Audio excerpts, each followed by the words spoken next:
Hello, everyone. Hello. Hope you can all hear me. I hope everyone's doing okay.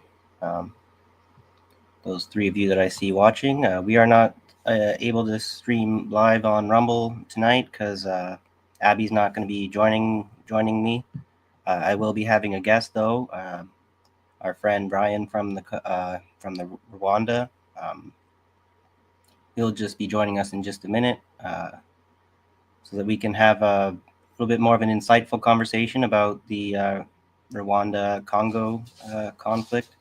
It's been escalating, to put it mildly, I guess, in the past few months. So we've been meaning to talk about this for quite a while now. Just always seems like there's something that comes up. Was hoping to get Ryan on sooner, um, but there was issues such as him getting sick with malaria. So hopefully he's feeling a lot better now. At least he's feeling well enough to come on to join us shortly. So this conversation is going to be a little bit difficult just because this is a fairly complicated issue. But there is hopefully a couple emerging patterns that we've seen in other parts of the world that can help us kind of determine what is the what is more the reality that's really happening here, as opposed to the narrative that the American machine wants us to believe. So it's going to be very somewhat delicate stream because it's difficult to talk about these things.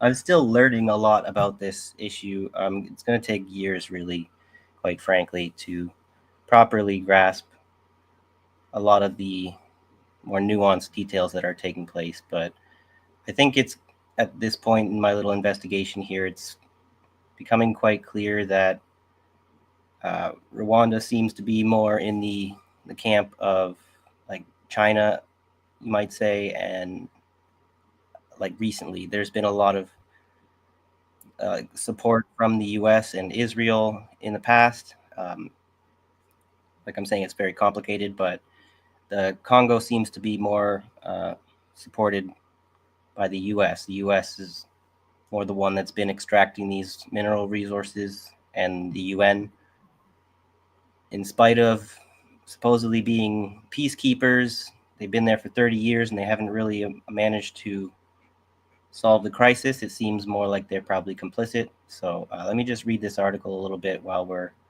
waiting for our guest to join here, and then we can have a little bit of an in-depth discussion about this. So this article is from 2024, I guess Halloween, October 31st, from the GreatLakesEye.com. MONUSCO boss more concerned with mineral resources than people's lives.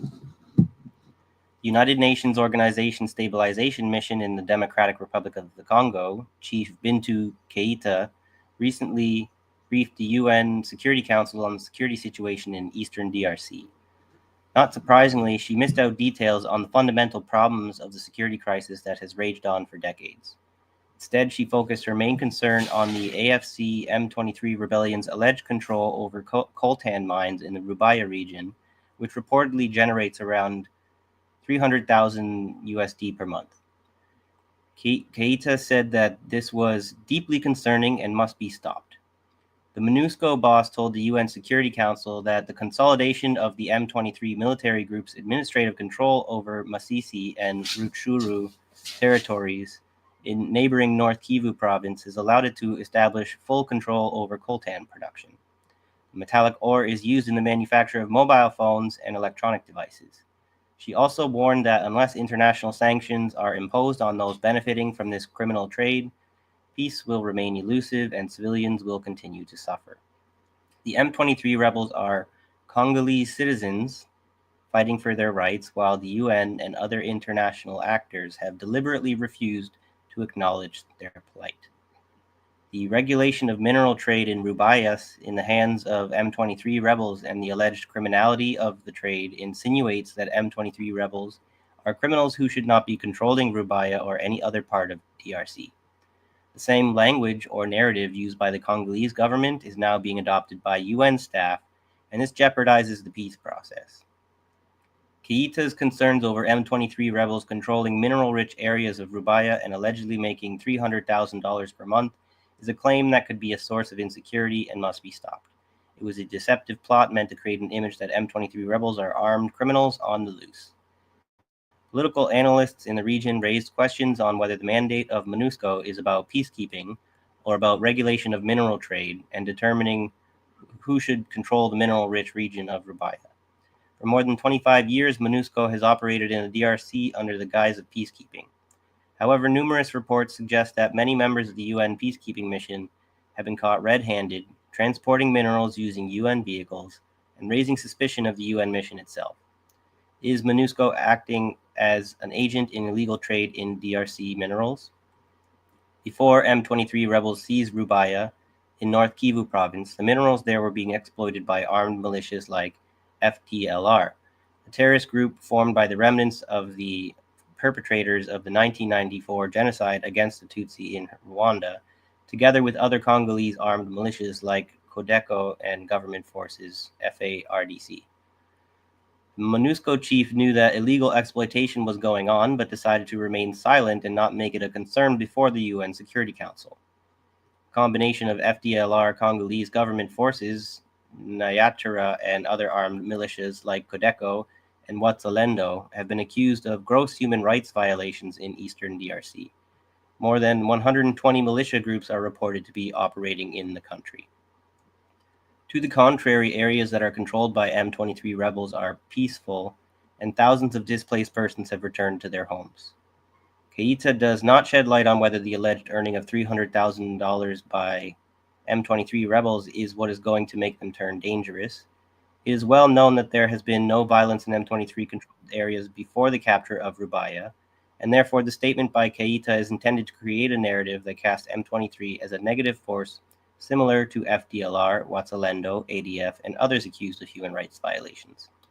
But a report by the UN Security Council UNSC mandated panel of experts notes that while combating armed groups, the government's armed forces and police have also been implicated in violations of international human rights law and international humanitarian law, including sexual violence, torture, and arbitrary killings, some of which may amount to crimes against humanity and war crimes. Before the UN Security Council, Keita was painting a worse picture of M23 rebels.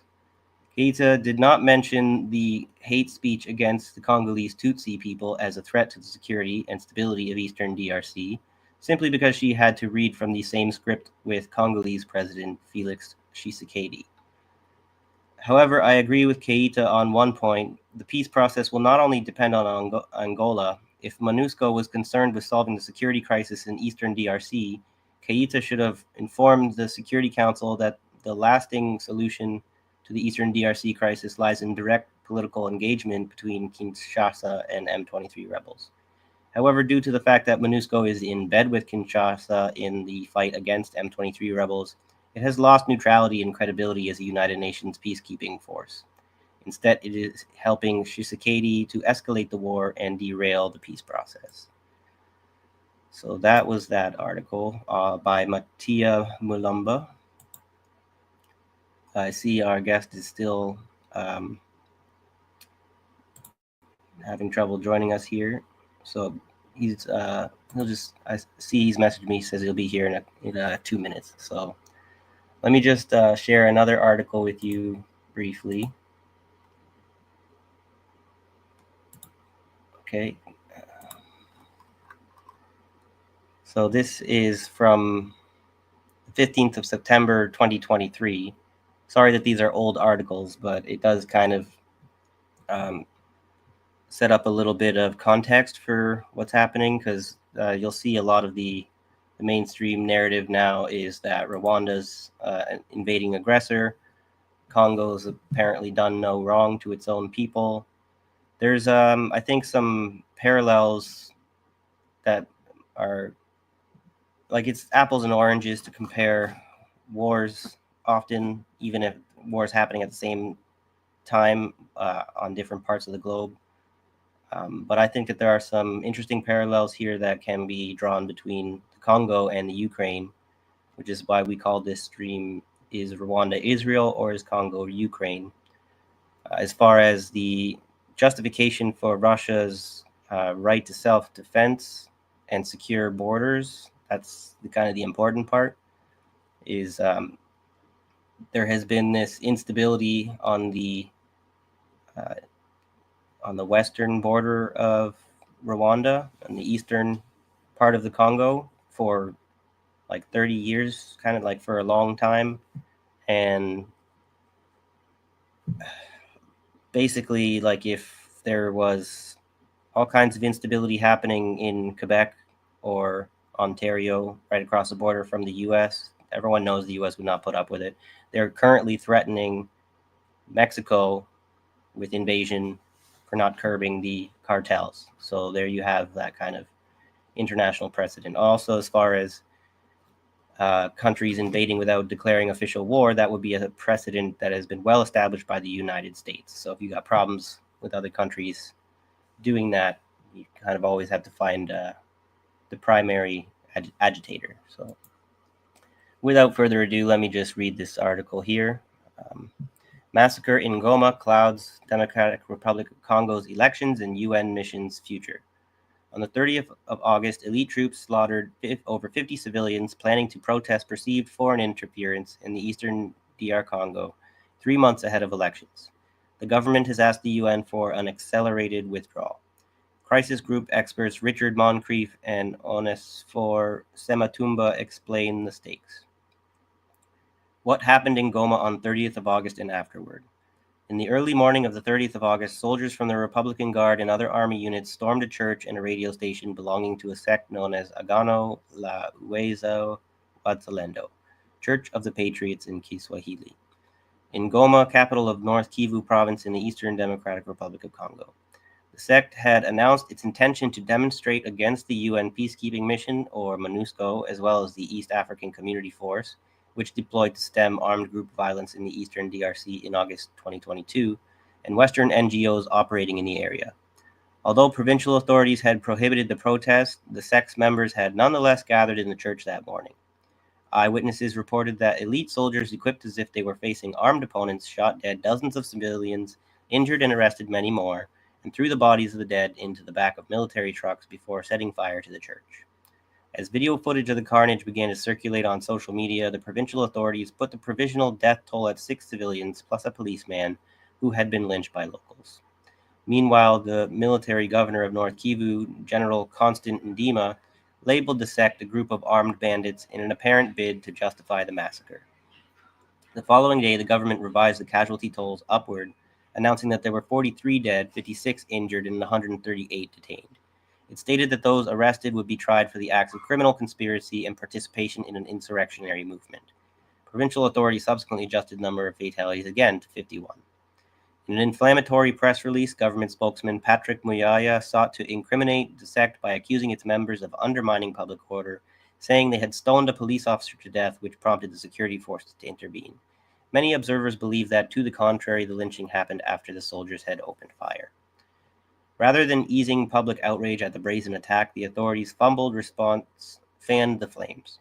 Goma residents were at a loss to explain the viciousness of the raid, which was extraordinary even by the country's poor human rights standards. Sensing the public mood, Kinshasa changed tack. On the 1st of September, President Felix Tshisekedi demanded that his government shed light on the appalling tragedy. After key government ministers paid a hasty visit to Goma the following day, authorities arrested 2 senior Republican Guard officers and 4 soldiers for their alleged involvement in the raid, saying they would be tried imminently. Kinshasa also recalled the military governor Ndima to Kinshasa for consultations.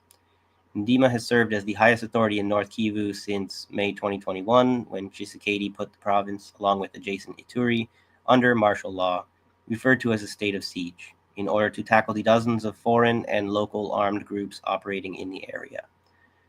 When the soldiers' trial opened on the 5th of September, the DRC's public prosecutor said the defendants had acted independently of the state in their macabre undertaking. But the proceedings have increasingly focused on Rwanda's role in the eastern DRC, notably its backing for the M23 rebel movement that resurfaced after nearly a decade of dormancy, attacking army positions in North Kivu in 2021. On 8th of September, the commander of the Republican Guard in Goma, Colonel Mike Mikombe, said he had been told by military intelligence that those planning the march were M23 auxiliaries. Days earlier, Interior Minister Peter Kazadi had already justified the Army's deployment on 30th of August as warding off a threat from Rwanda, noting that the Rwandan Special Forces had been deployed all along the border with the DRC. The Republican Guard Special Forces, he said, therefore sprang into action to reassure the population and create a deterrent effect. So I'm just going to stop there because it sounds to me like my guest has joined us. If you're ready, I can bring you on. Take a drink of water here, maybe. So, hello, Ryan. Can you hear me? Hey, yeah, I can hear you. Good. I can hear you too. How are you? Good. How are you? I'm doing all right. Hot as fuck here, but you know. Wait, sorry, can you swear on here? Yeah, go ahead. Yeah, I don't worry about Okay. swearing. Yeah. Okay, I just know it can I'm not sure about this platform, but I know it can kill the algorithm in certain platforms. Yeah. Well, I feel like just talking about this particular topic is going to kill the algorithm, right? So, Yeah. I mean, so yeah, I was I just joined so I just bring me in wherever you left off. yeah, I'm not exactly sure how much of that article I should read. I think I kind of got the main point across. I was just talking about the massacre article you shared with me about the massacre in Goma that happened in 2023, and so now I'm kind of way back in the weeds of the things that happened a long time ago. So, um, but what's more relevant to this discussion currently is the M23 rebels have been making a lot of ground, conquering Goma. Is it already a month ago? A couple weeks ago, at least, and then making fast progress down to that southern city. What's that name of that city? Yeah, yeah, Bukavu. Bukavu. Yeah. So Hey, you want to so, maybe fill us in on the current events to your uh, knowledge? yeah. So first off, I'll just say this is a very, very contentious topic. I'm not here to demonize anyone, especially on the ground, because there's a lot of people who are caught up in the middle. Like there's that old African proverb, like when the elephants fight, the grass suffers. Or I'm probably butchering it, but something to the gist of that, because yeah, currently it's just I see a lot of dangerous escalation, and unfortunately, things that I kind of predicted and would hope I would be wrong about. But it seems like, especially since the Biden administration. Sorry, did I cut out? No, not on my end anyway. So maybe it's Okay, the so audio I on just my like end. So I'll just yeah keep on saying yeah, I just see a lot of dangerous escalation and a lot of very, very inflammatory rhetoric that see right now, from afar you can talk about this conflict as a conflict over resources and minerals, but on the ground it really manifests itself as an ethnic conflict. And yeah, just right now, I'll try to we all have our biases, but I'll try to be as unbiased as I possibly can, knowing people in the region, having been around, knowing people on both sides of the border. Um, so yeah, I'll just try to stick to the facts, but currently, as things stand right now, is M23 has been making a lot of advances after what the Congolese armed forces they've been really pushed back because they're not a very professional military. They have endless amounts of corruption, and there, like, frankly, there hasn't been much of a good response organized to this. And as such, Rwanda, M23, well, and alleged Rwandan support, alleged, whatever, you know what I mean. Well, it's one of Like, those do your interesting own things research. because I was looking into the question of child soldiers as far as like the reason why the Congolese army is not such a professional army, right? Like, you got to ask how much are these soldiers being paid? Are they really being paid at all? Are they uh, being drafted? Are they child soldiers, right? Because you see the finger being pointed at both sides having child soldiers in this conflict, and so it's yeah, I'm not sure where exactly I was going with that, but Well, actually, no. I can speak to, like, I just got a couple points in my head there. See, oh, I as wouldn't far say. as the Rwandan professional army, it's like invading, like secretly being in the Congo. Well, what is it? Do they have child soldiers, or are they a professional Rwandan soldiers? Right. So that's what the point I was trying to make. Sorry. Well, like on M23's course, like a lot of them are very professional soldiers, because you got to see, like, they're brought together with Rwanda and Uganda. Uganda doesn't really get talked about a lot about this, but they're um, they're brought together through, like, ethno-linguistic ties. So, and this goes back to, there's 30 years. Well, like, there was like a 10-year period after the last M23 rebellion where things were kind of quieted down. But, this goes back, like, there's been, like, basically 30 years of war. And so, like, like, this is the backdrop to it. Like, it's a really, really destabilized region. I just got back to the, like, child soldiers quickly. Right now, wouldn't see them, like, in. I haven't really seen too much evidence of that in M23. I think they have a lot of professional soldiers, and they're very well trained, because they have now a recruitment base of, like, 4 or 5 million people living in the Congo or in refugee camps across the border in Uganda and Rwanda. But on the Congolese coalition side, I don't think you. I mean, I don't know. I wouldn't say this is definitive, but I wouldn't think you would see them in the Congolese army, but more so in the rebel groups or the militias that they've armed to fight with them. The Wazalendo, meaning patriots in Swahili. Basically, what the government has done to combat M23 is they've gone to different rebel groups in North and South Kivu.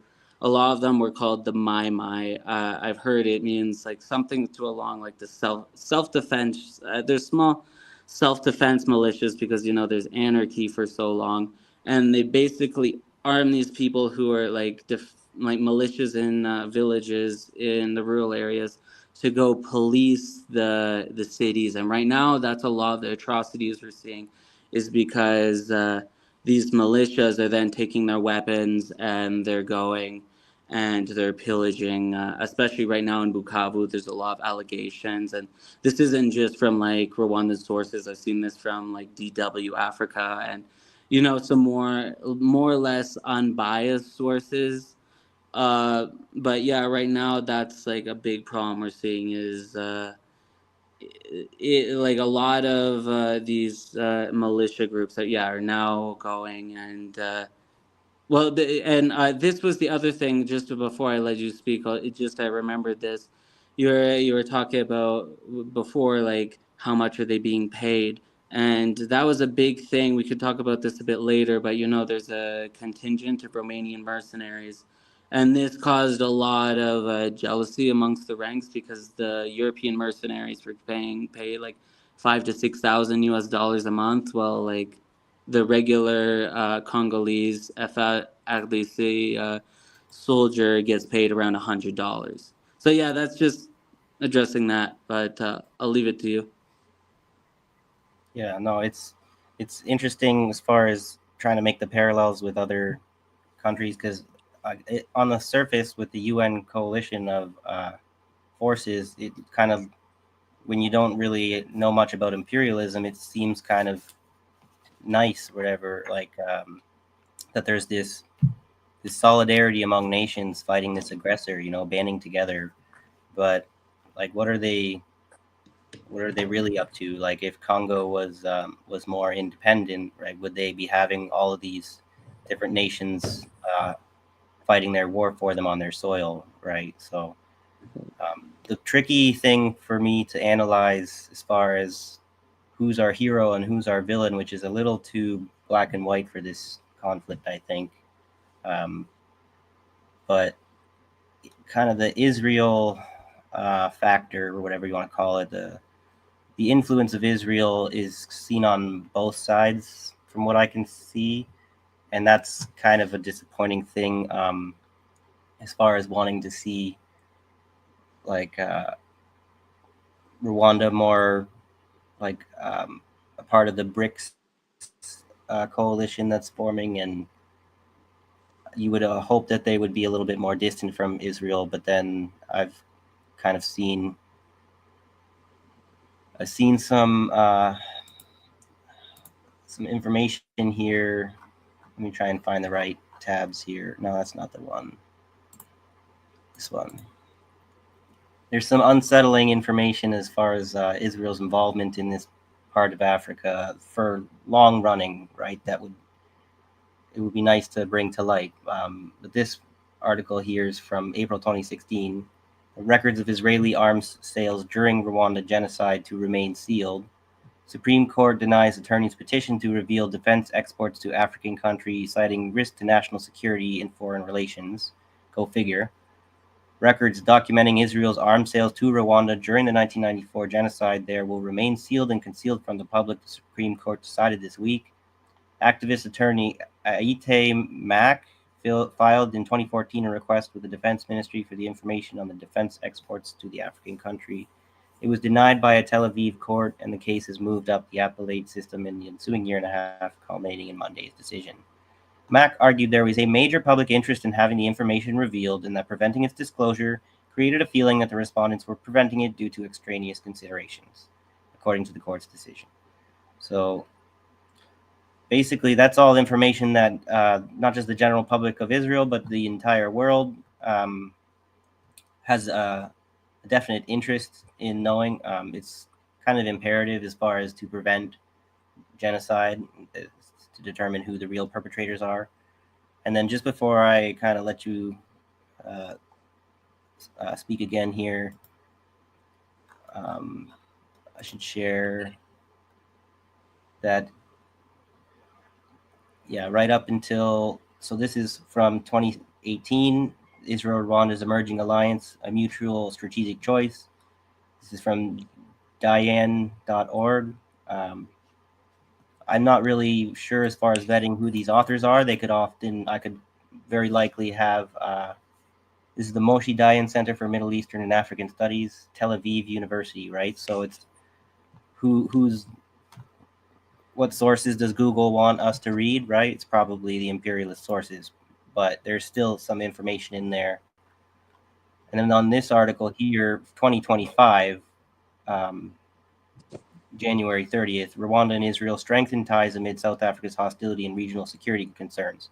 Not the kind of headline I want to be seeing. I'd rather see them, in light of the Palestinian issue, be cutting ties. But in a situation that Rwanda's in, it's not exactly like I can be as critical as I want, but the Canadian government also has been refusing to cut ties with Israel and whatnot. So it's a complicated nest of relations going on here. The first thing I guess I could speak to is like first of all, in the region, everyone is doing business with Israel, and everyone is afraid of Israel. Um, a while ago, there was something that came out about different African nations coming at like having talks with Israel over taking Palestinian refugees every single country publicly denied it, but so they were both the Congo, like Congo Brazzaville, Congo Kinshasa, and Chad and Rwanda. All of them officially denied it. But like I don't think any of them would take refugees. But that's just sorry about that. But that's just kind of the backdrop. Like everyone, like the Israel provides like technology to the presidential guards of most of the countries in the region, and everyone is kind of afraid of getting on Israel's bad side. Now, when it comes to like Congo and Israel's relations, I not like I I don't know. Like I need to read a bit more about this, but there's names going around like Dan Gertler, the like Israeli billionaire who's Yeah, super big on the tech. Well, they need all the minerals for tech coming from Congo. But what I can't speak to, and I know like a bit, like I know a bit how Rwandans think on this issue, is that see things were a lot different between before October 7th, and the current genocide that's going, like at the very least ethnic cleansing, or everyone has seen the horrors, but see, before that, if you remember like a few years ago, like before, like in a much different political climate that we were in like 10, 15 years ago, and movies like Hotel Rwanda were coming out and winning Oscars. People were in like a it was a very people, especially in the West, were a lot less critical. But anyway, I'm just trying to say, like, back in this, like, a lot more simplistic view we had human on a past atrocities. Everything was in the past. Now we're like in the post history era or whatever. But like back in this time, see, there was a lot of kinship that Tutsi survivors of the genocide felt with the Jewish people after going through the horrors of the Holocaust. yeah. That's what And I noticed in the reading I was doing. That there's a parallel that they saw between their shared uh, history that made it hard for them not to feel some friendship and solidarity. A lot of people in Israel was a young nation, didn't realize what kind of a monster it was going to become, but maybe already kind of was in a sense. Like even the Soviet Union was uh, very friendly with Israel, right? So it's like I don't want to like just go on and like completely excuse everything, but I just want to like stick to the facts because there's a lot we can talk. Everyone knows what's going on. I don't think it's worth repeating what is anyway, but you know what I mean. But so like Rwanda, yeah, they felt a kinship, especially also because like anti Tutsi ideology has a lot of common with European anti-Semitism, and that's not to excuse what like Netanyahu wants like the world to see a world that's anyway. Yeah, back to the topic. it's a complicated thing to stick to the facts on this one, but we do our best, right? So But it's yeah, and like there's some stuff like honestly, like I'll just be upfront for just my safety. I'd prefer not to open up some cans of worms, yeah, um, but I will say like I have talked to a few people like on this. I actually knew like I have a friend who went and studied in Israel from here. You can't get much out of them, but they'll say like, well, this will give you a clue on how people think. Like they're joking about how they bought an iPhone in Israel, and they're like, they could blow it up at any time, and they could blow us up at any time. It's that kind of thinking. But like what I will say, and not to excuse anything, I have my own opinions about this, but I have seen a lot behind the scenes of people will tell me about like the horrors they saw, about like how horrific they see that, especially because hospitals and churches and mosques have been blown up. And if you know anything about the 1994 genocide, that's like the place. It's a soft spot because that's the places where a lot of people went to seek refuge and were murdered in cold blood. Right. And so you can definitely see there is some backlash, but are people will it like I don't see from anyone in the region standing up to Israel like on this anytime soon. But it is worth saying, like, Rwanda did send aid to Gaza. Whether it made it there with the Israeli blockade is another thing, but they did send aid. And if you would ask a lot of Rwandan people, I want to avoid like using ethnic terminology, but especially, like the side that was the target of the last round of ethnic violence. Because also, what you need to know is that these tribes in here, they go across the region. It's not just in Rwanda, it's also mainly Rwanda and Burundi. You'll see like they're all the same tribe, but there's like different ethnic backgrounds in these societies, and it goes across the region, which is what's really like going back to Congo. That's really the scary thing, because now this round of ethnic violence has been in Congo. But just back to this quickly, I'll just like say, yeah, I you do see from certain people, especially like with the people from the group who's the victim in the last round. I'll put it this way: you'll see like a split. It's actually very very similar to what you would see among American Jews.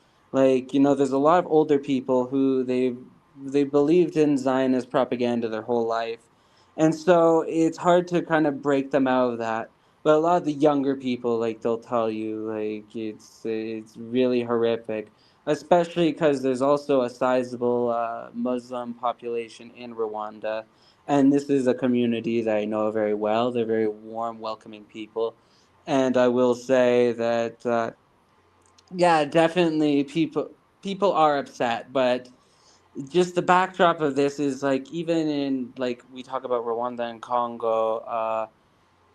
Either like when you have people providing like training to your secret services and to your presidential guard, it's a very very daunting task to say anything. No, South Africa has been in a position, well, especially with their struggle with apartheid, where they've been in a position, especially being a more powerful country, to speak up. But I would say, with regards to both the DRC and Rwanda, I would say this is like, I wouldn't give them too much of an excuse, like we just don't see anything, no nothing, like.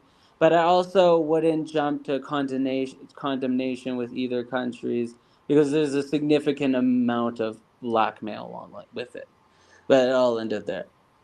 That's the hard part. Yeah, it's not trying to be making excuses. It's a lot like Russia, where we're not really trying to condone what's being done there, but there's a certain amount of understanding, like it's just sympathy for the genocidal intent that's going on. Because what we can see, it's always you got to like figure out who's the one pushing the supremacist rhetoric, right? So from what I remember about the original Rwandan genocide is um, there was some Hutu supremacy kind of going on, where they're accusing the Tutsis of having a supremacist attitude, and then trying to assert themselves as a dominant group, and then kind of escalates into bloodshed. And so when we look at Israel, we see this Zionist Jewish supremacy. When you look at Nazi Germany, you see the Aryan supremacy. When you look at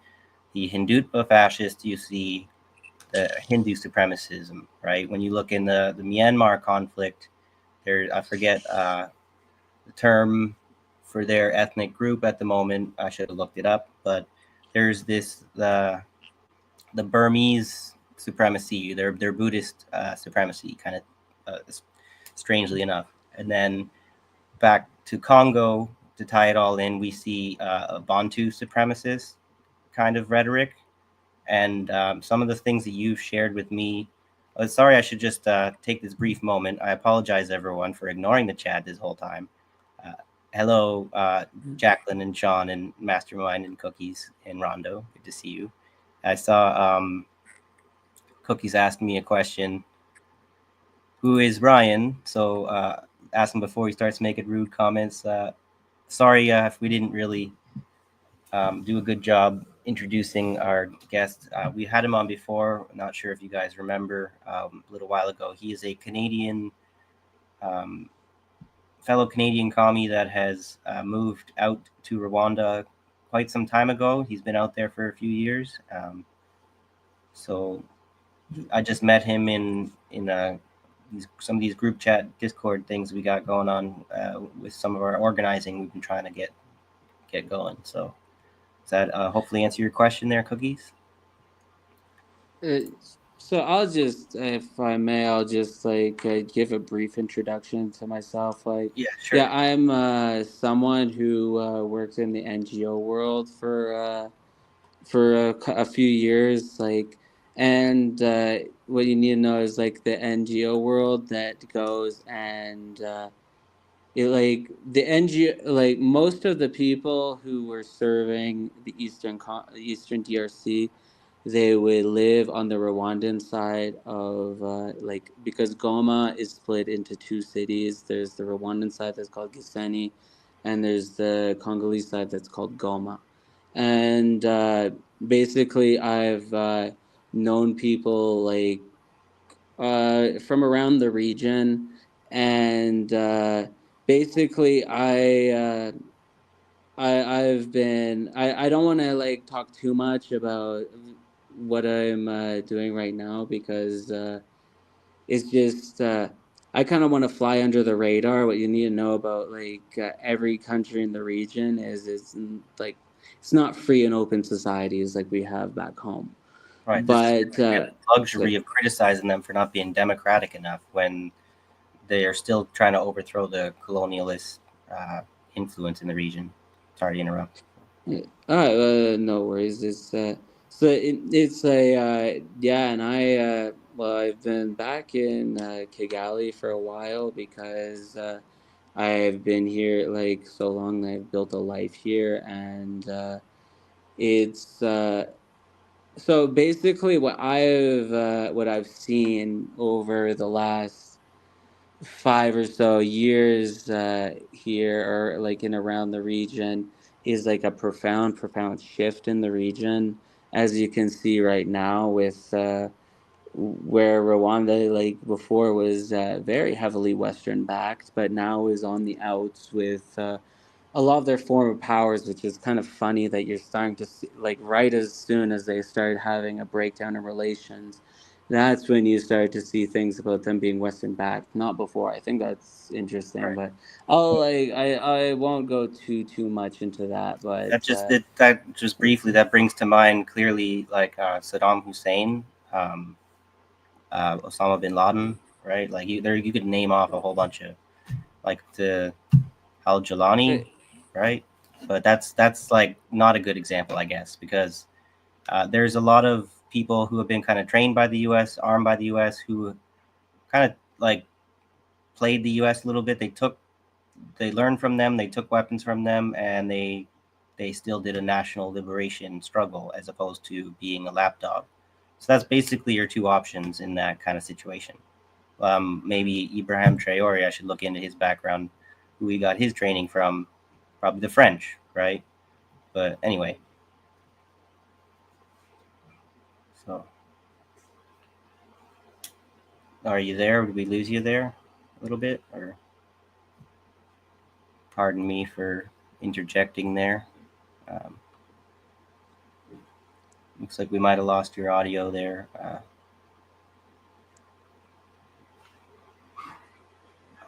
Just not a little shit.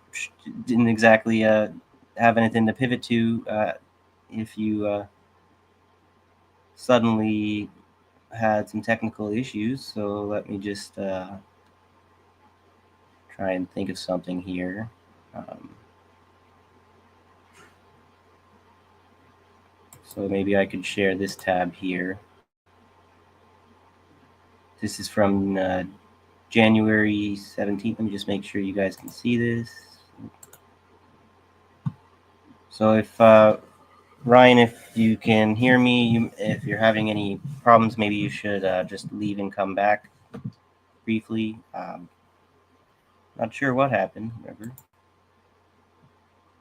you got internet troubles. Okay, no problem. So I'll just do a little bit more reading here while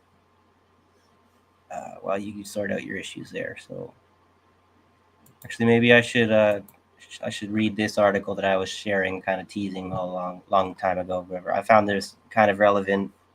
We mentioned Dan Gertler, but let's actually hear the story a little bit. So, by Caffrey J. In the heart of Africa, where the earth is rich with diamonds, lies the Democratic Republic of Congo, a land steeped in beauty and turmoil.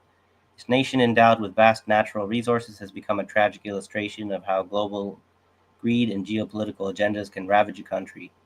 The DRC's story is not just about its diamonds, it's a saga of exploitation and lost promises. The allure of these precious stones has attracted various international players, casting long shadows over the nation's sovereignty and the well being of its people. The year 1997 marked a pivotal moment in this narrative as Israeli diamond businesses began penetrating the Congolese market. This incursion coincided ominously with a rapid destabilization of the country. By 1998, the DRC was plunged into a vortex of conflict and chaos, underscoring the disastrous impact of external economic interest in politically fragile regions. It was not merely a coincidence, but a stark demonstration of how pursuing natural resources can trigger and exacerbate regional instability. The echoes of this turmoil continue to resonate, revealing the deep scars left by these exploitative engagements.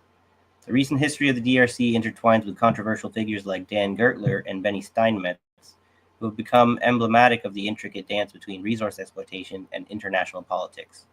Gertler's dealings in the Congo led to U.S. sanctions that the Trump administration controversially lifted, and Steinmetz's conviction in a mining scandal in Guinea are not isolated incidents.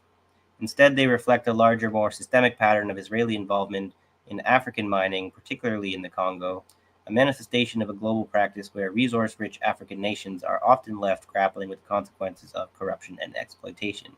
I would just say that there's Canadian mining involvement there too, uh, for the record. Indeed, let's expand the section to illustrate the intricate connection between the Israeli diamond industry's economic significance and the alleged destabilization in Congo, highlighting the perceived hypocrisy. So, this I just want to quickly get out at least this paragraph. Israel's foray into the Congolese diamond industry marks a significant chapter in its economic narrative. Since entering the diamond trade in Congo in 1997, Israeli companies have carved out a dominant position, contributing substantially to Israel's economy. As of 2016, cut diamonds accounted for an astounding 23.2% of Israel's total exports, making them the country's most significant export product and constituting 12% of the world's diamond production. This industry is not just a business sector, it's a powerhouse of national economic strength, bolstering Israel's standing on the global stage. And of course, what is required for that would be um, the domination of the Congo, right? The destabilization. So, hi there. Are you back? Yeah, I think I'm back. Can you hear me? Yeah, I can hear you. Uh, yeah, sorry. My internet tends to screw around every 3 minutes or so. Oh, that's So, okay. Yeah, I'm just grateful to be able to have you on in the first place. So glad you were able to make it. I know it's kind of late for you but there right now. So Well, I appreciate you having me on because, really, I've been watching a lot of stuff go down and it helps, go into the void. And, look, I know, right now I'm coming off as, very sterile, but, there's kind of a reason I'm talking like this. But I have my own opinions on what's going on. But, honestly, what's going on right now is really, really horrific.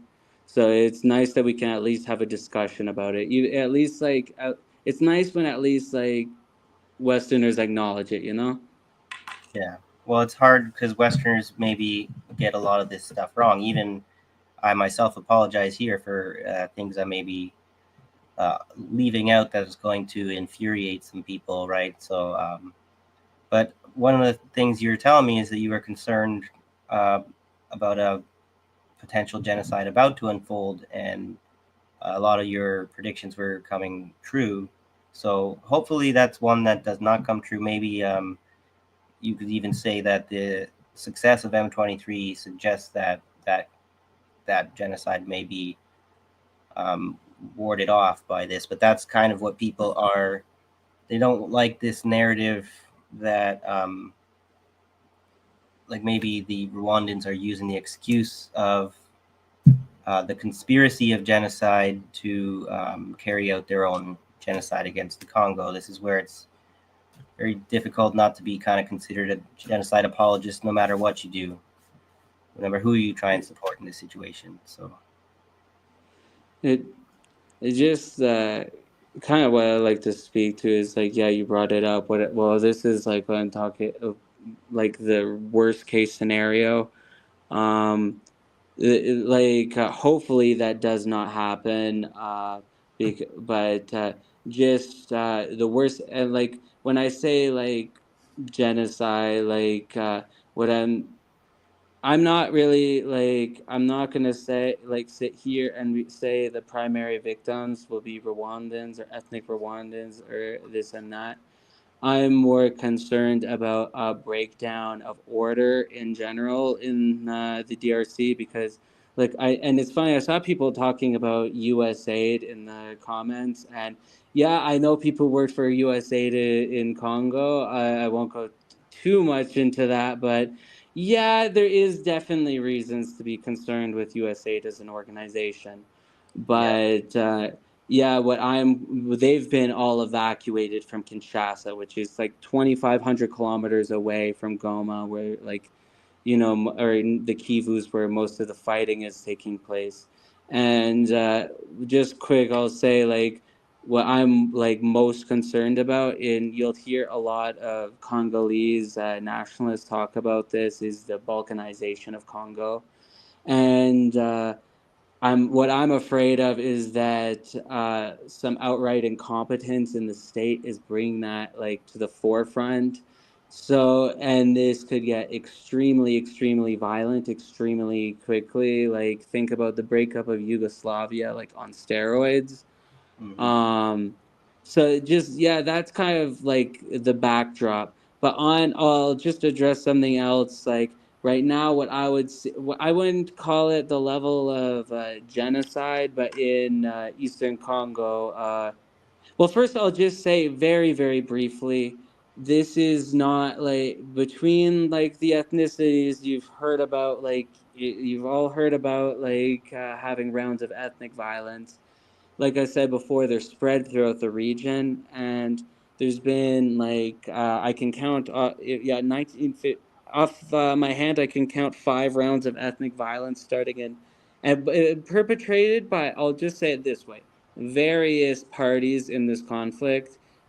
Between the first one was 1959 with the Hutu Revolution, then followed by 1973 the Chiza in Burundi, and then I'll just say 1994 and 1997, very, very contentious dates. But so the, this is just another round of ethnic violence that I think is being exploited by the UN and MONUSCO, who are, like you said, you read the article about the massacres there. They have been exploiting this round of ethnic violence to stay in the It's to stay in the region where they can source critical minerals.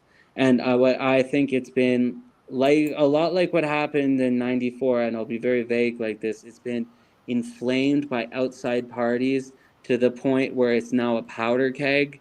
And this is very, very concerning. But just back to what I'll just wrap this up briefly.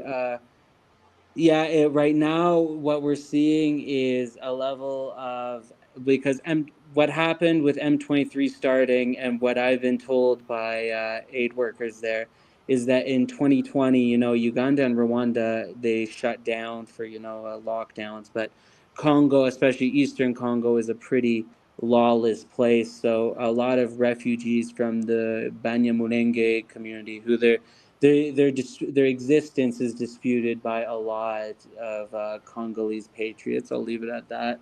But they're basically ethnic Tutsi who migrated into South Kivu about 400 or 500 years ago, and were actually a separate entity from Rwanda and Burundi, but were left in Congo when the it was carved up. But this so a lot of refugees from this community started going over in back into Congo to find work, and they're met with discrimination. People didn't want them back.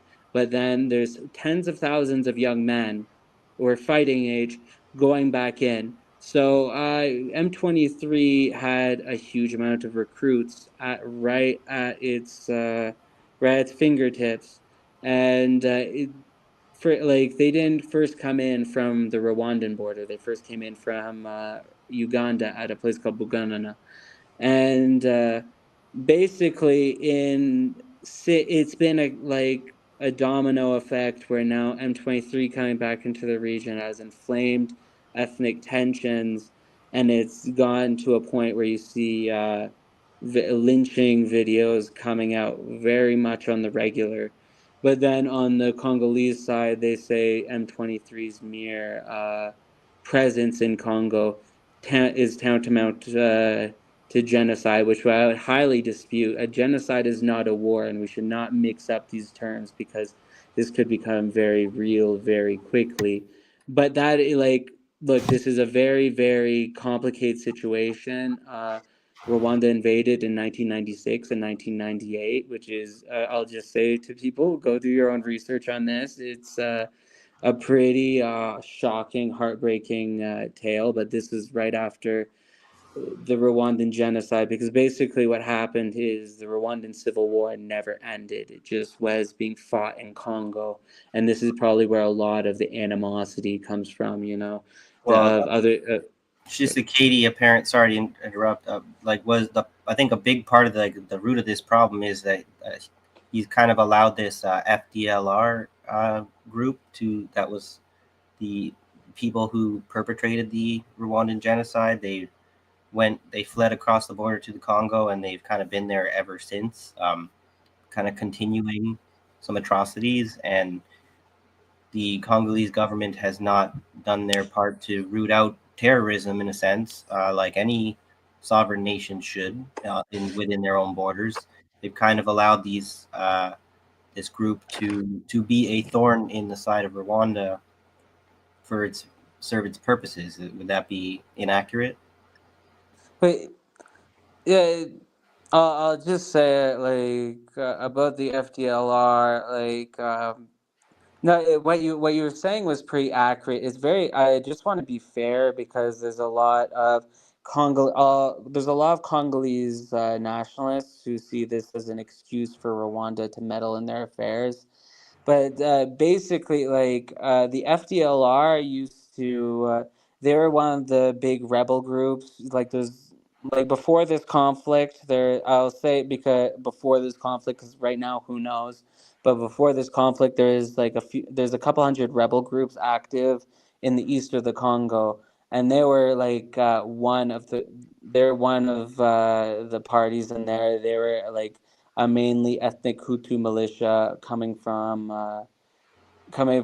yeah, they were the former government, and yeah, they've been when Rwanda invaded in 1996, they drove them deep into the jungle, but that when things started to settle, North Kivu was still a lawless place, and they went basically back to occupy the more ethnic Rwandan portions of North Kivu, because there's 5 or 6 million. There's a bunch of different estimates. It's hard to find a good one, but to the best of my knowledge, there's about 5 to 6 million Kinyarwanda speakers in Congo, and they used to. Well, so basically, they occupied a lot of the area of Rutshuru and Masisi, where M23 is now. They occupied the area before, And if you wanna, if you don't believe me, you can go back and watch a Vice documentary from 2014. It's funny. These guys, they went to go meet the FDLR officials in Masisi, because that it was a weed documentary from Vice. But they went up and asked these officials, and you see them. You can go watch the documentary. It's now not behind a paywall, so you can watch it. And they go and they're asking these officials, and they're like, I can't believe the disrespect that you guys would come here. And they're like, they thought they were looking for minerals, basically, but they're just dumb Canadians looking for weed.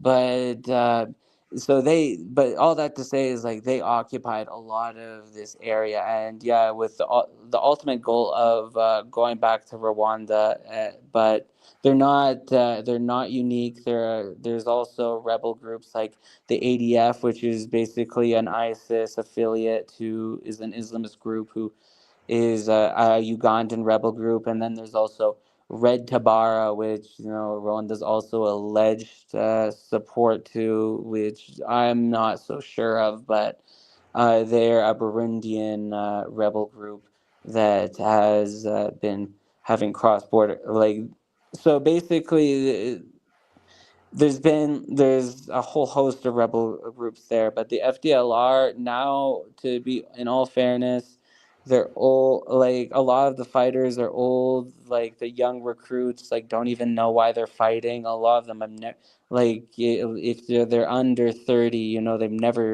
they were never in, like, Rwanda proper. So yeah, like, I do see how people can say that it's a justification, but their ideology, on the other hand, has definitely spread like wildfire in the region, because a lot of their scapegoats for their problems can, like, and there's a lot of multinationals who would prefer them blame, the Tutsi from Rwanda, instead of, blaming MONUSCO. Instead, well, they say they blame the Western powers and stuff, and they burn down their embassies in Kinshasa. But then the leaders, like all the top brass of the Congolese administration, now is going to the West and bragging for, and begging for sanctions. And a lot of their American ally, well, like, a lot of this media campaign is coming from American, more democratic aligned NGOs. So it's yeah, it's kind of a complicated affair, but Made a so lot I more kind of doubt this. with Sorry. the sorry, it's a lot more complicated now with what they've done to collapse USAID there, where it seemed everyone knew understood that the USAID funded NGOs were kind of a soft power for the US. And now, like, I'm quite certain that Trump and them wouldn't be doing that to just cut their nose off to spite their face, right? I'm sure they've got a plan that they're implementing to re-embed all of their spies and everything. So it's a little bit tricky to kind of figure out where the rats are, I guess you'd say now. But anyway, It, it's just like, yeah, what I would say with what's going on with the civil war and the deep state back at home, like, I don't really think Donald Trump really cares about Congo at all, or much less can find it on a map, except to scapegoat immigrants from that country, But, like, except for that reason, but I don't really think he cares. And it's kind of tragic, really, because the Biden administration was say, like, privately, like, I've heard they were, well, and like, it's apparent from their policy objectives, well, they were kind of playing both sides in this conflict. But I've heard, like, privately, they were giving reassurances to the Congolese administration, to the Tshisekedi administration. But now they've kind of been left high and dry. And you see them, it's really sad, actually. You see them going to the West and, like, begging for sanctions that they thought would come, that they might come, but also, will they do anything? I mean, let's just look at it on like an economic basis. It isn't 1990 anymore, and Rwanda still, gets a lot of foreign aid. Being in the NGO space, I would say a lot of it is money laundering, but that's neither here nor there. But so they're threatening to cut off aid and they're threatening sanctions, but really, if you go and understand it, this is why this is the tragedy of people believing their own propaganda, because a lot of them would believe this propaganda that yeah, at one point in time, well, at one point in time in the 90s, most of Rwanda's budget came from American aid, but now they really believe this contradictory propaganda that Rwanda's this Western puppet. We need to go now become the Western puppet, or we need to be the ones to go get Western sanctions or Western aid. And it's a tragedy that, and this is why I'm kind of raising alarm about this issue, because now there's no aid really coming. Rwanda is, if you want to go and follow the money, is much more economically involved with especially the Gulf Arab states and the Gulf Arab states, Turkey, China, and they're being armed by, well, the region is being armed probably through Uganda by Russian equipment because it's much cheaper and much more efficient. But a lot of people still believe America, they were once the top military ally of Uganda and Rwanda. They built up their militaries, but now they cut off aid. Like the U.S. cut off aid in 2023, and you can look this up. And so now it's like they're going after leverage that really isn't there. And now you see His Excellency Paul Kagame speaking, Paul Kagame, president of Rwanda, who is like a man who is either extremely vilified or extremely praised, like kind of like how communists view Stalin in that kind of way. It's Right. either he was it's either he's the liberator of the genocide or he killed 20 million people, which I'm kind of skeptical of those numbers. But it hasn't been all rainbows and unicorns. But if you go watch his interviews, like one just very recent, I think yesterday, and he was talking about the threat of sanctions, and he was saying, basically in a nutshell, um we've already stared death in the face. No one was there for us. um, and he talked about how this, the story that he said at the 30th commemoration of officially named the genocide against the Tutsi. He talked about how basically there's this old woman who was about to be killed, and the Interahamwe leader said, well, militia leader or roadblock leader said, uh, how do you want to die? And her response was basically spit in their face. And basically he said, you can't believe how much I'm going to spit in your face if you threaten us with sanctions. And basically that is, I've been trying to say this for a while, you can cut off aid, but Rwanda has other partners and they will fight like wild dogs. And you see, actually, there is Congolese patriots, especially in French, you'll see them say we're gonna invade you, we're gonna do another 1994. President Tshisekedi, when he was campaigning in 2023, right when this war was really escalating, he was campaigning on basically invading Rwanda. And so what Kagame said a year ago was okay, if you want a war, I'll give you a war, but it's not going to be here. It's going to be over there. I'm going to bring the war to you. We have too much of a small, densely populated country.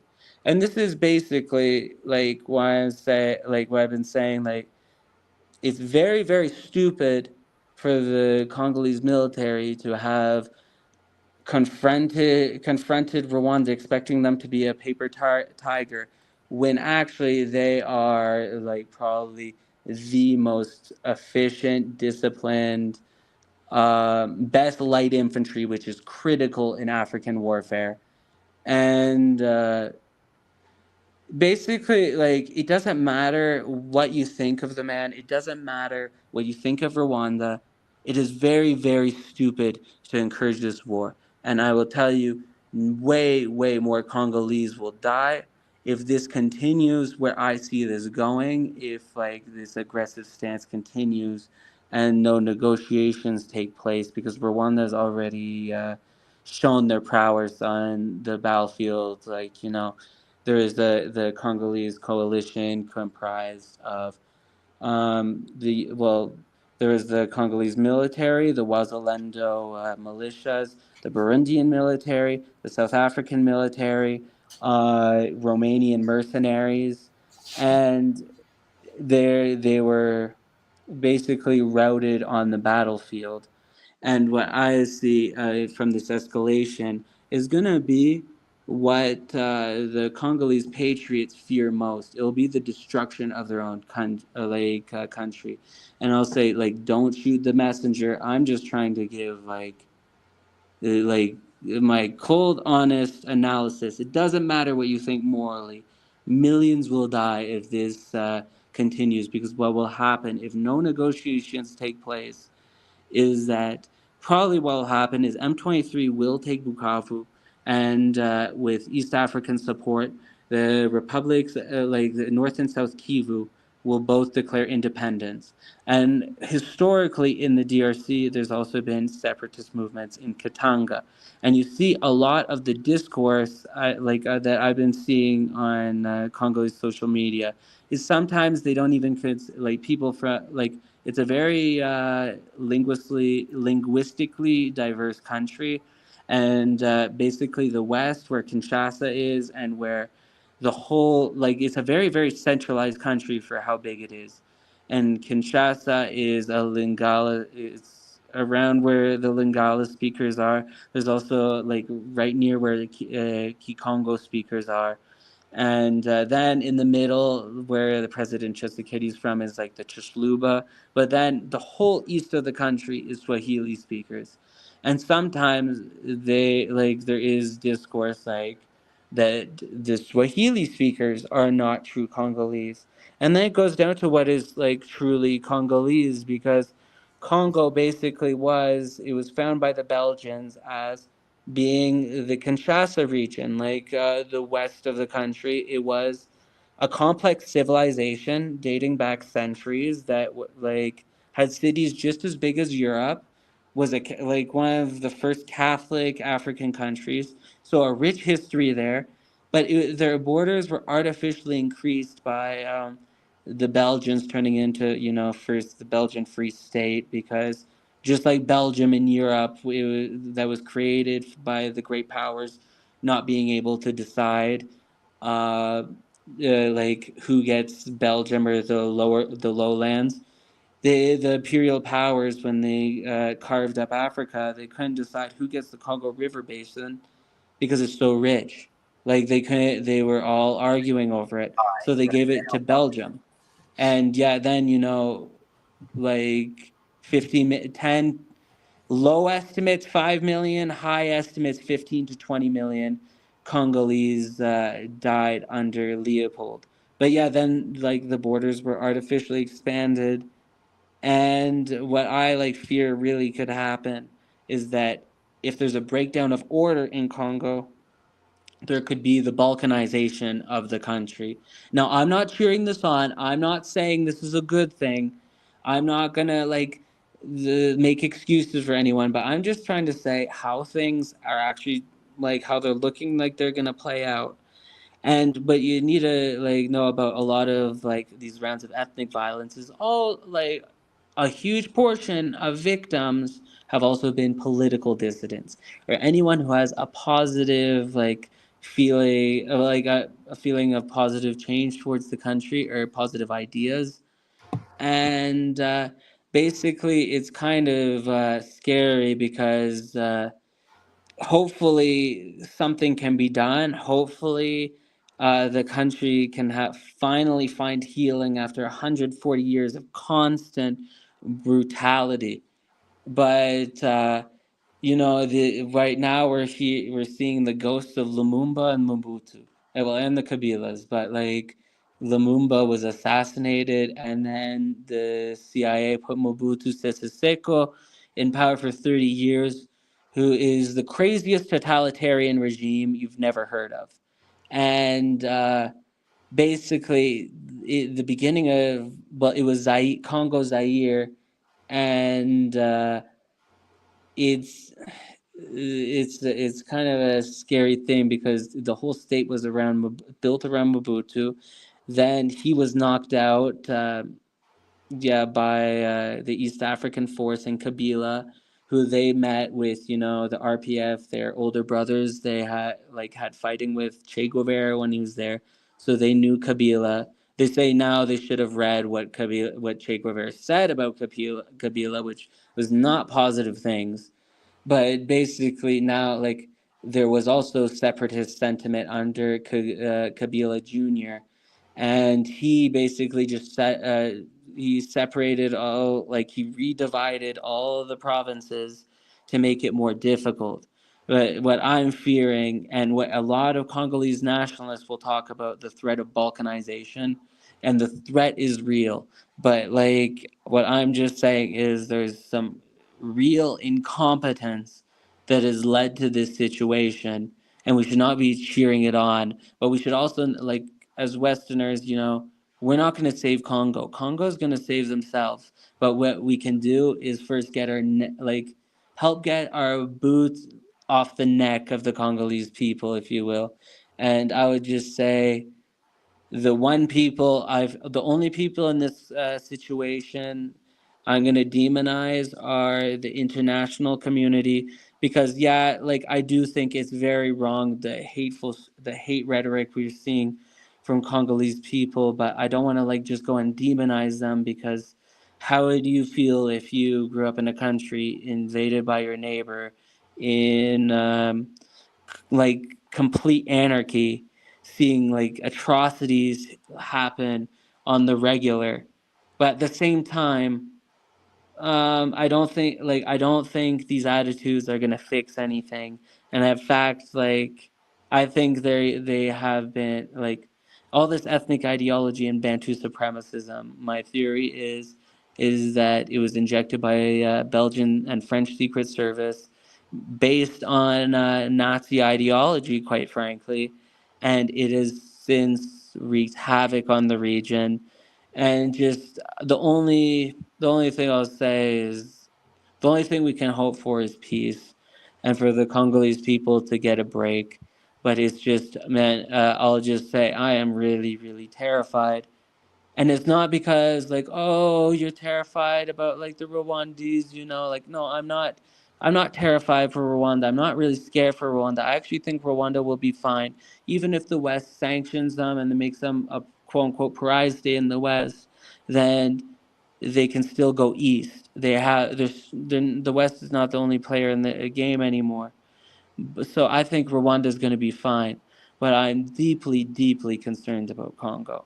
I'm deeply concerned that we could see millions die in this situation. And just hopefully we can talk about it in a way that is not demonizing or condescending to the people there, but just like bring light to their plight, and just hopefully having an open discussion. And especially how in Canada we have both a large Congolese and Rwandan population, and hopefully there'll be like a way that we'll be able all to see eye to eye, or hopefully they'll be able to see eye to eye, and people don't have to die needlessly. And that's just, but I don't shoot the messenger. I'm just here to say, like, paint the picture of a grim future, and it's not because I take joy in it. It's because this shit keeps me up at night. But Well, yeah. I think you're right to be worried about the balkanization, because it seems like the U.S. playbook is, if it can't dominate the nation or the region, it would prefer to see it balkanized and made useless for anyone who wants to try and benefit from it. So we kind of see that what's happened with Syria, and like you're saying about not being worried about Rwanda so much. The parallel there. I'd say is I wouldn't be so worried about like Iran. Iran looks like they're fine. Syria is the one that's collapsed because they're the one that in a vulnerable position. Same thing with Ukraine. People aren't really worried about Russia or like even a lot of the European NATO countries. People are seeing Ukraine as what's about to be balkanized, right? And even Myanmar. I don't really know as much about there, but it looks like there's a lot of like separatist groups. Uh, it's interesting you see how many different like rebel groups there are in the Congo. There's all these different rebel groups in Syria, and there's all these different rebel groups in Myanmar. And so like there's these certain regions that kind of have these unmistakable parallels. But what's interesting is the difference in nuance, right? So like the rebel groups in comparing the groups in Congo to the ones in Myanmar, it's a little bit tricky. It's not like a one-to-one comparison there. Like the Congolese, um, all those different warring factions kind of thing, they're not as united as they are in Myanmar and stuff. And then in Syria, they don't really seem to be like a lot of these seem run by the CIA in a sense. So it's difficult to see which of these groups are being controlled by which foreign powers and which are genuine rebel groups that have like independent legitimacy. So not exactly sure where to land my plane on that one, but is there anything else that maybe you should we would like to cover? We've been going for almost an hour and a half, so Uh, well, just I would say like to say like I appreciate you having me on and just us being able to have a frank discussion. I will say though, like the one thing I will say, just about the region though is you know East Africa is very much developing. Well, Africa as a whole is it's a very very interesting time to be here because you know the Sahel states have liberated themselves and are now like growing at like 10, 11% GDP per year just because they're not suppressed by the French anymore. And it's what I would basically say is that the Europeans are pretty much being pushed out of the continent. But the last place they'll be pushed out of is Congo because it's just it's such a wealthy, like in resource terms, like it's such a wealthy country. But to not end on like doom and gloom, like for a lot of just Western audiences out there, just know that like Africa is not like we all grew up seeing those ads of like a starving kid with dirt on their face, like with their hand out, like give $20 a month to this organization who probably ate $15 of it. Um, but now it's like whatever happens, Africa's developing, and I don't think anything can stop it. Africa is the one continent with an exploding population, and that is gonna play like Africa is gonna play a huge, huge role, like as it reasserts itself this like in these coming 2 decades, and that's really what you see from like countries like Ethiopia and like even Uganda and Rwanda right now. They've really asserted themselves a lot more. Especially like I can't emphasize enough about how during the Biden administration, American influence in Africa just collapsed because what did they do? It was a critical time to like try to buy Africa's support because in this new Cold War, Africa is very important in terms of resources and manpower. And so, but what did they do? They went around and not Well, what I'll say is this: I'll just try to be very brief on this. But they went around the whole the continent, going around lecturing about LGBT rights, which it like yeah we it's important to have people not be discriminated against, but it's also important how you do it because you can make things worse for these people. Because when you go around and you act so condescending and you kind of use it like you kind of act like you're pushing Western norms and you kind of just demean people. You make it worse for the local people there, like the local LGBT community, because like now they're being scapegoated and people like with the USA thing that came out. I've heard rumors for years now at this point that like American NGOs were paying people money to recruit them into the gay lifestyle or whatever. This is just the way people think, and then it doesn't help when you give credence to those claims. And it's like, I saw a video like of President Kagame a few years ago. Like someone asked him, like, what do you think about gay rights in your country? He said, "It's not our problem, and we don't want to make it our problem." And that might sound very like regressive, but when you actually like look at it, there's still a lot of cultural work to be done on this. People think it's just colonization that made East Africa homophobic. No, it's deeper in the culture, but that's not to excuse anything. But like slowly, it's coming along. Like Rwanda is the only country in the region where it's actually it's legal to be gay. But anyway, back to the point. Like, just yeah, they went around kind of with this very demeaning, condescending, smug attitude, and it's kind of driven all but like the extreme lapdogs of the U.S., kind of like Kenya, that is driven them all away, and now you have.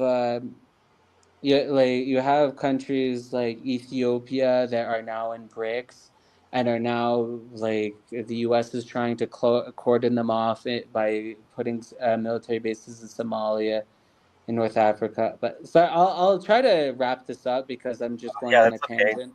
That was a But kind of a good tangent to kind of touch on a little bit because I tend to agree with you there. Well, it's always difficult. It's like stepping on a third rail topic in politics here when you try and talk about the LGBTQ.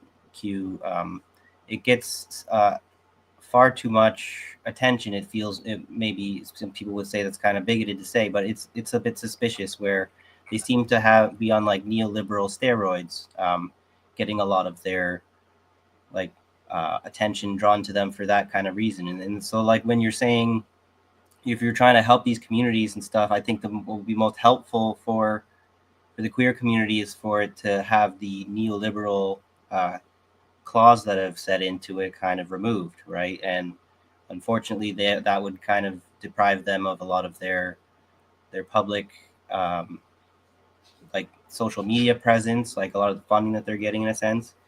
You do have to kind of analyze that as a Marxist in a sense, like what are these things that are holding back Western Marxists, and you have to recognize what is the imperialists, what are they cynical enough to try and do. And so I would say what they've been very successful at is convincing, like we were talking about this off live, but they convinced the people in like Africa and the Middle East and stuff that they are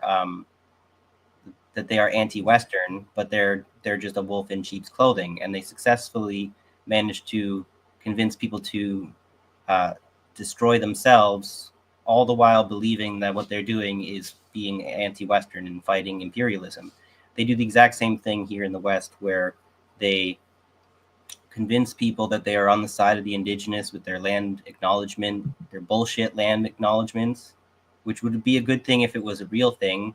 But of course, they've come up with a cynical way to give you nothing while promising to give you everything. And they do the same thing with the queer movement, where I find it interesting how in the States in particular, in Canada, they do have to pay for, like, it depends on what jurisdiction, what part of the country you're in. You may or may not have some of your medicine covered, right? You may have to be paying for it out of pocket. So they like to push these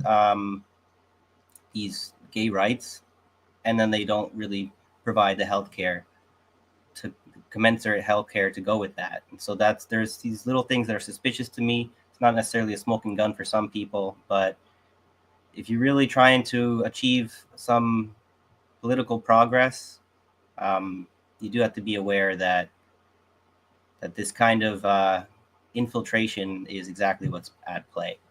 Same thing I'd say with the just to keep going on this to maybe hammer the point home. The colonial attitude, the white savior attitude towards people like in the Sudan and stuff, as far as we're trying to provide humanitarian medical aid, but like in the Congo with the MONUSCO sort of siding with the Congolese, not being politically neutral. What's happened with a lot of these humanitarian organizations like Doctors Without Borders and stuff?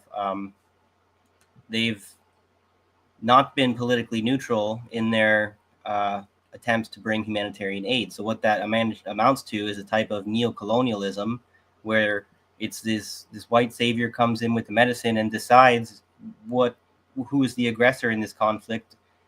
And then a lot of the political analysts are looking at the situation and they're saying these so-called dictators aren't necessarily as psychopathic as they're made out to be. They're kind of under assault from all kinds of nefarious activity, right? Like a good example is how ISIS has been drummed up in like Mali and Nigeria and stuff, and then the French were supposedly there to help them combat them, but then all this time the problem persists. So it's like they've created this problem to be the solution. So when you think about that on the aspect of like vaccines and illness and stuff like that, are they creating pandemics so that they can rush their doctors in to provide imperialist solutions? I feel like that's not like totally batshit crazy for me to be suspicious about. Or people call me an anti-vaxxer for that kind of stuff. So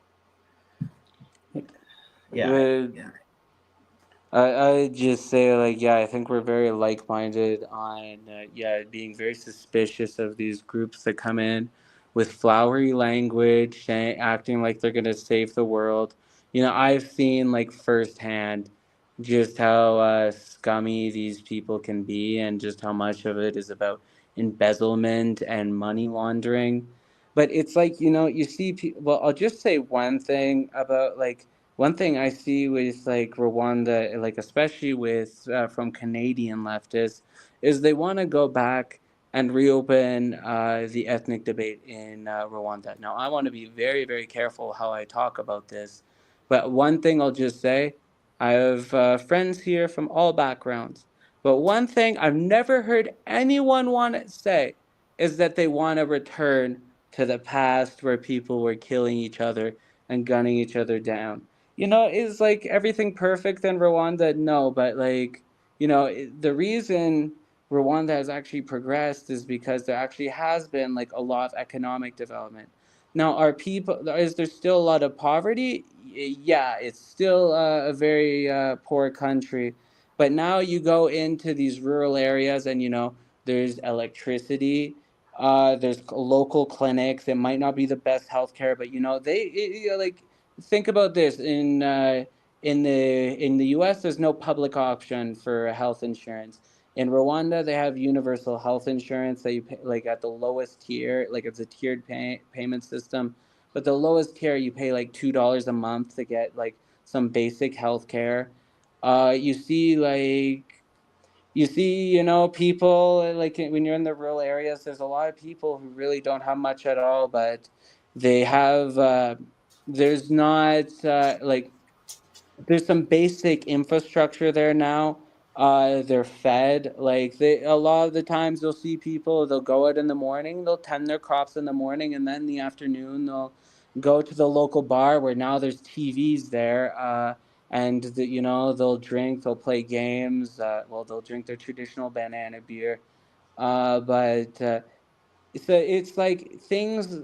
There's still a lot of poverty, but things aren't as like horrific as like what they've been. And now like in metropolitan areas in East Africa, you actually see some like serious money, and it's coming from not because we have a bunch of NGOs and a bunch more NGOs. No, it's because of foreign direct investment, and these economies really growing.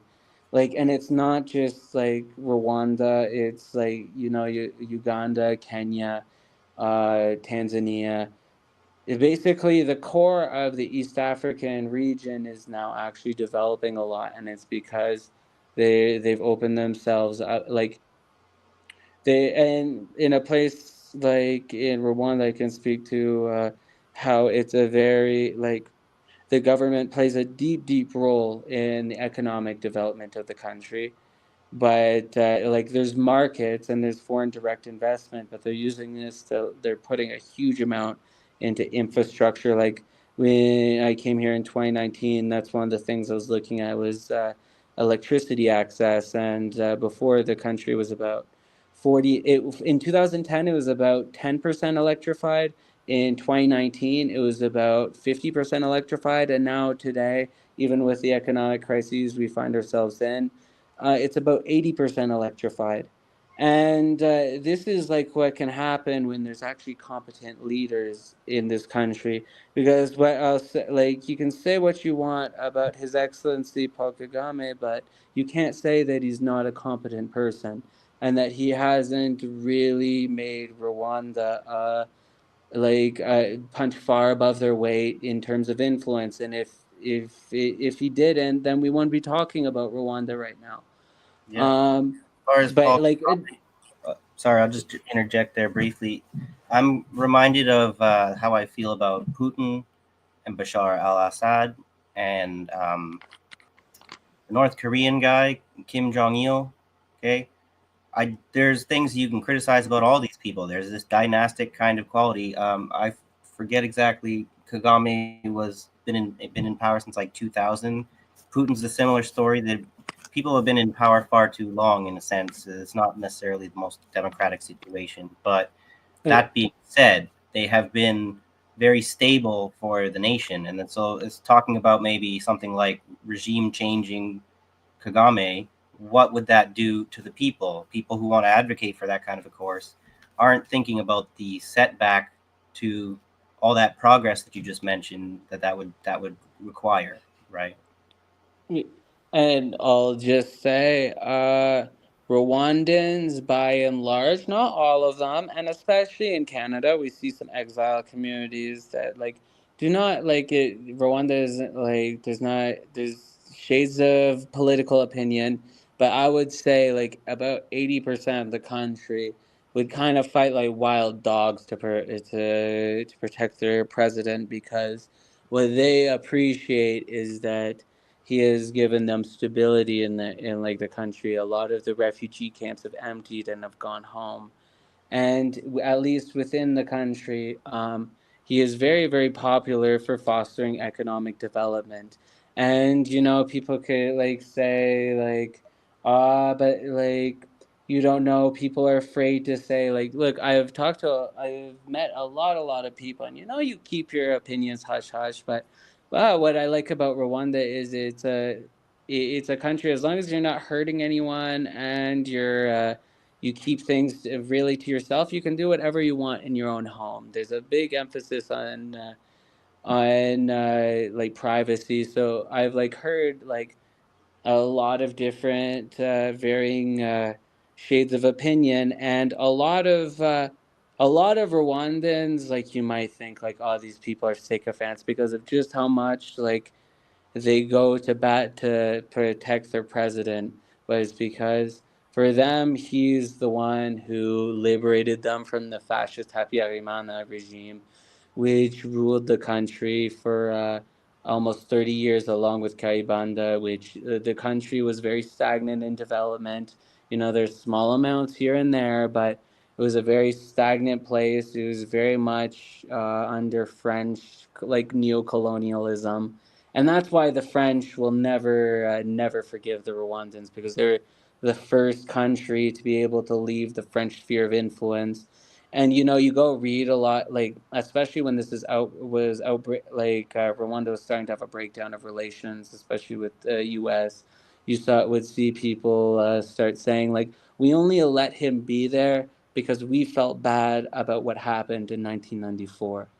But now the cat is out of the bag. The country like actually had like, it's still a pretty poor country, but the standards of living that people live have drastically increased. Yeah, right now, I'll be real, these last few years, with this inflationary crisis we've been facing globally, Yeah. yeah, it has been difficult. And there like has been people who have been hungry. It's not an easy situation. But when you compare and contrast this to where the country was 30 years ago, and see, like a lot of people, most of the country, see, 80% of the country is still, well, like it's starting to urbanize, but it's still a very rural country.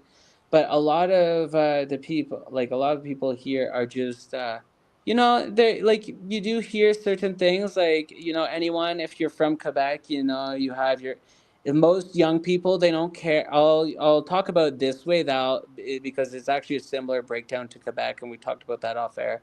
It'll be easier for me to talk about this way. See, in Quebec, you might have an old aunt or uncle who's like, I don't want you marrying an Anglo, like, it's this is Sidangu, like, or you might have like some older English relatives, like, I'm an Anglo Quebecer. So I kind of sympathize a little bit with being a minority population who is seen as to be have dominated before. But now there's a lot more nuance. But anyway, like, see, in you might have people, like some older people, who like still care about the differences, but most people, they just, most young people, they just care about, like, they have this program called Diamunya Rwanda, which just means like, I am Rwandan, I'm not Hutu or Tutsi, I'm Rwandan. And Yeah. so a lot of the young people, like, you obviously can't erase that from like the older generation, but a lot of the younger generation, they're very united. And it's because a lot of the ethnic struggle was a struggle between elites, because in Rwanda it's a very top down, hierarchical, very collectivist though, but hierarchical society. And in it, that like the main conflict was between elites from both sides, on the Hutu side and the Tutsi side, and who were cultivated by the imperial powers. And a lot of, I don't want to take away people's agencies, but like, people have told me a lot of why the genocide was as brutal as it was because a lot of people listened to the superiors. People really listened to the government. It's that kind of culture where people very much listen to the government. And so the struggle, like, is mostly between elites that has been like used as a wedge to just create chaos across Rwanda, Burundi, and the Kivu regions. And so a lot of people are just happy to leave that in the past. Like, and is it perfect? No, but people are like, it's better that like we try. And you see, when you go down to it, like, this was a more of like, obviously there's different forms of migration. It's a lot like Quebec, different waves of migration, but people intermarried, and it basically a lot of these terms came down to feudal statuses. And so, like, you do see a lot more, like, I can speak to it myself, like, you see a lot of people who have portraits of Che Guevara here, and it's because the RPF, the group that took over the country and has been ruling for 30 years, they had older brothers who fought with Che Guevara. So there is I can't speak to I won't speak to the opinions of the president, but definitely within this group of people, there's definitely people with a more socialist bent. And so a lot of it is seen as like, we're just getting rid of feudal titles that have held us back. And by the way, you can definitely get purged if you have try anything based around ethnic politics or clanal politics, which is honestly, I'll just speak my mind, is something I wish we had more in Canada. I wish we cracked down more on people who are fostering ethnic division, and I wish we worked harder at being a united people, because like indigenous people have been treated absolutely horribly, and we have committed like multiple genocides against. There's the French Canadian people who, I'm a Anglo Quebecer.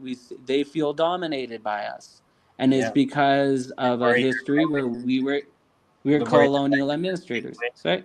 Sorry, they're worried that French is going to kind of uh, they're going to lose it because like the English dominated government doesn't really care about French culture. So there is definitely. I'm in Ontario.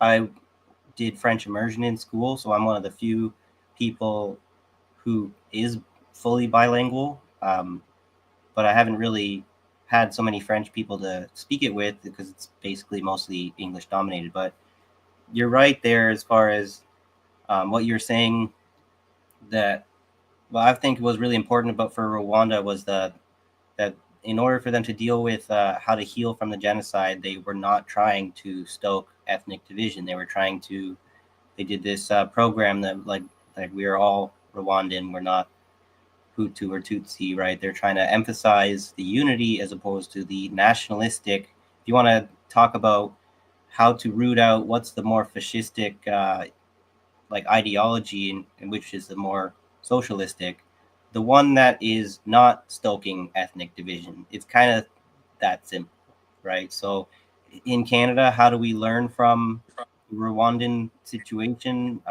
Their solutions to how to move forward with reconciliation. We would have to consider not trying to stoke ethnic division, which is something very difficult and delicate, particularly being the white person advocating for this approach, trying to say we should use less of the settler colonialist Marxist, you can't be trusted kind of thinking. Like, of course, if you're going to be like a white supremacist Marxist, that's a contradiction in terms. So you can't really be permitted to just run roughshod over the indigenous because white people are whatever in the majority, right? The whole point is to put the past behind us in a way that we can properly reconcile, and we're not able to do that. Like, and with the Indian immigrants from India too, there's a lot of this nationalistic. These people are polluting our like the white replacement kind of theory. They're polluting our ethnicity with their culture and whatnot. What makes Canada strong is multiculturalism, right? The mosaic as opposed to the melting pot.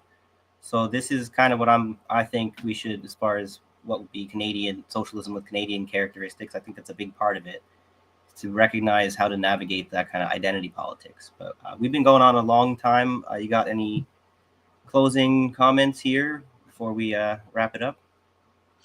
Well, I'll just say I really appreciate you having me on, and yeah, I would just like to bring it back home in Canada a bit. Like, yeah, I would one thing I would just love to see more coming together of Canadians on all backgrounds, and yeah, do I have criticism of how the government has handled immigration? Absolutely. But do now these like 2 million Indian immigrants or however many came over, they're here now. We can't ask them to leave. Like now we've already brought them here. So now, and yeah, we are a melting pot. Well, I wouldn't, okay, I'll steer away from that term. But Revisit um another conversation, it bring you back on. But yeah, uh, but yeah, I would just I'll just say like my time in Rwanda, yeah, has made me think a lot more about back home, and because like I grew up in the aftermath of the referendums outside of Montreal, so I won't say exactly where I'm from, but I'm from like a medium sized. It's growing really quickly now, but a medium sized city about a couple hours outside of Montreal, where there's a sizable English minority, And it's like I remember growing up. See, in Quebec, what happened is most of the English middle class left, and what was left was very wealthy families and very poor families. I came from a family that was middle class, half poor, and it eventually became like we're a new money family. But I saw all my friends and all my like I saw my all my community, like a lot of them, like they were treated like dominators when they were poor rural folk.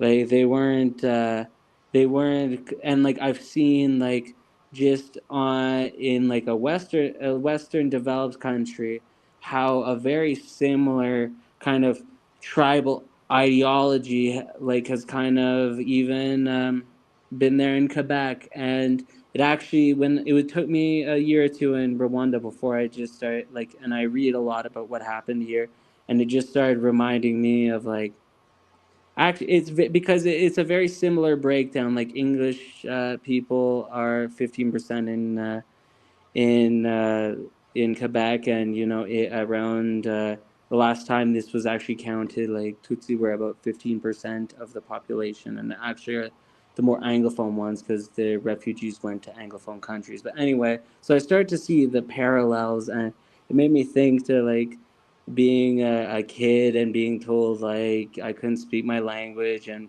being told like to get out of the province. And we did come from a place of privilege. I wasn't asking anyone like to necessarily feel that bad for us, but like I see how it doesn't really like because Quebec feels dominated by Ottawa, then they go and pass laws against these communities. So anyway, man, I'll wrap it up. Like just the point being, I see, like, just in my own life, how these very divisive identitarian ideologies can really have a horrendous effect on our society. And I just hope that in Canada we can start not just, having reparations and reconciliation to, the groups that we are wronged, and not just the Indigenous, but between English and French too. But, like, just become one country again. Like, be, because we're one people. And look, now we see what, I'll just be quick with this, but we see how the tariff situation has now pushed us all together and remind us why we were together in the first place, is to resist, like, because we don't want to be American. And I just hope that we could talk off air. We talk off air about this too, but I just hope as like we as Canadians can also like not just look off at far places in Africa and like just tell them how to solve their issues, but then think about how it comes home and how we can do better in, making it like not just having it so we're like giving stuff like we're reconciling with the natives just out of guilt, but because they're also our fellow countrymen. And like if they want to be, they deserve all the autonomy in the world, but we all have to get along in this land together, because or else we'll be absorbed by the U.S. So Yeah, that's just what I'd finish it on. It's just that's a good note to. I thank you for having me on, and yeah, I just hope that we can do better in being a unified people. Yeah, no, I agree wholeheartedly. I think just for my closing comment, it's just the example of Rwanda is very as far as what made the recovery the moderate success that it is. Let's not kind of like make it out to be such a grand success, whatever. But as far as the inclusivity of political rights of the disenfranchised, that's kind of what it's all about. So if you really want to have like the reconciliation, move forward, bury the hatchet, you can't try and maintain this domination setup where the person's like the dispossessed, oppressed group has to be maintained in that position indefinitely. You can only have real progress when that relationship is broken.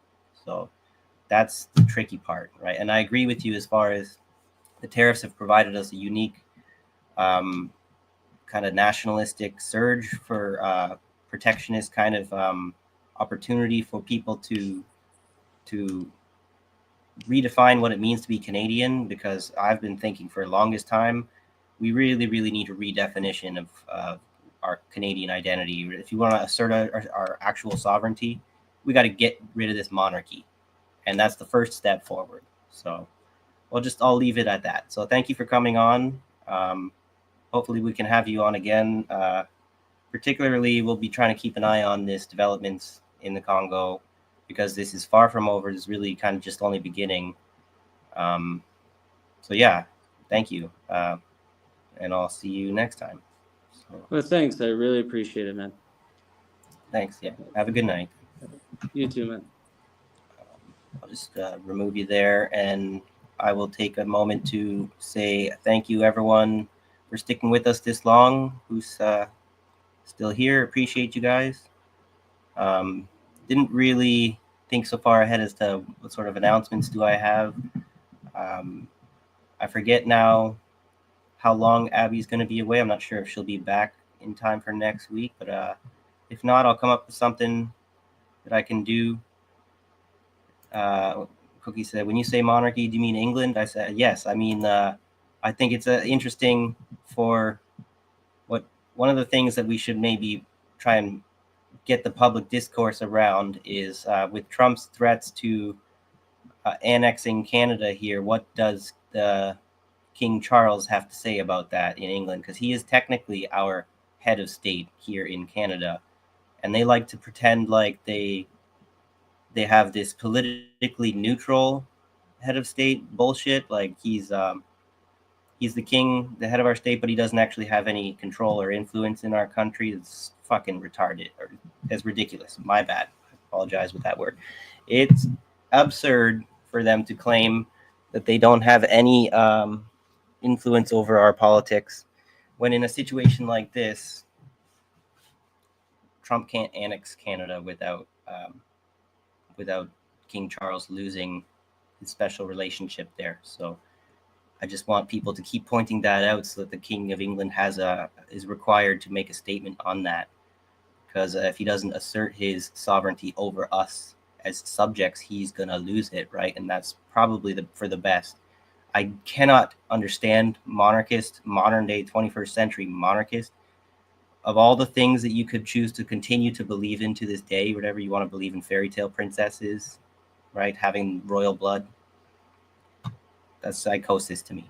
So, anyways, I'll just end up rambling on if I just keep on to it. So, thanks everyone for being here. I should say, thanks for watching. Like, share, and subscribe, please. Mainly, subscribing is what I think we would appreciate the most to get those numbers up. So, I'm gonna get out of here now. Once again, thank you everyone for watching, and I'll see you guys next time.